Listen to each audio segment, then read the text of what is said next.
conditions that we see at Caring Medical is meniscal tears. I'm sure everybody knows somebody that's torn their meniscus, or maybe you've torn it yourself. And just to orient you, your meniscus is just, you have two of them inside each knee, and they're big, like thick rings of dense tissue, and they're supposed to provide cushion and stability to your knee.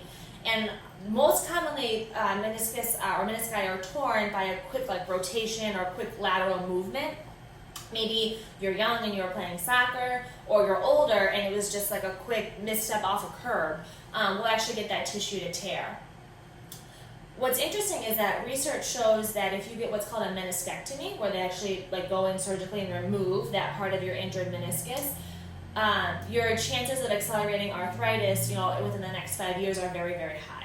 And we've actually seen this, I've seen this in a young athlete who had surgery for meniscal tear. The surgical report said her cartilage was pristine, which it should be, she's 16, and then she retore it, had surgery again 2 years later, and at that time she had what they called grade 2 cartilage loss.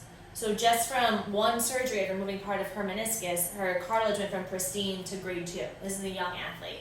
And so we do non-surgical treatments for meniscal tears. So we might do what we call PRP Prolotherapy and PRP, which oftentimes is what's needed to heal meniscal tears in the office.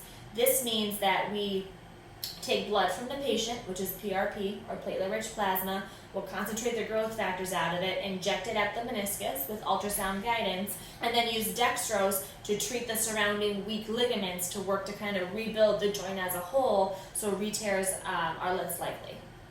Most meniscal tears require 4 to 6 treatments, although that could be less or more depending on the patient. And what actually helps our success rate with healing these meniscal tears is treating the MCL, or the medial collateral ligament. In the human body, the MCL and your meniscus are actually connected. And so you got to think, if you did something with enough force to tear your meniscus, what are the chances that you didn't injure your MCL at all? Very, very rare, if not zero. And so we'll use actually our ultrasound machine to just to test the integrity of the MCL in patients with meniscal tears, where we might just kind of see if when we kind of put some extra pressure on the knee, do you get some extra gapping or some extra weakness? And in addition to treating the meniscal tear with PRP, which is a blood product, then we will also do dextrose prolotherapy to those surrounding ligaments, again to kind of rebuild, restabilize that joint as a whole, so you can get back to your sports or your activities or just living without pain.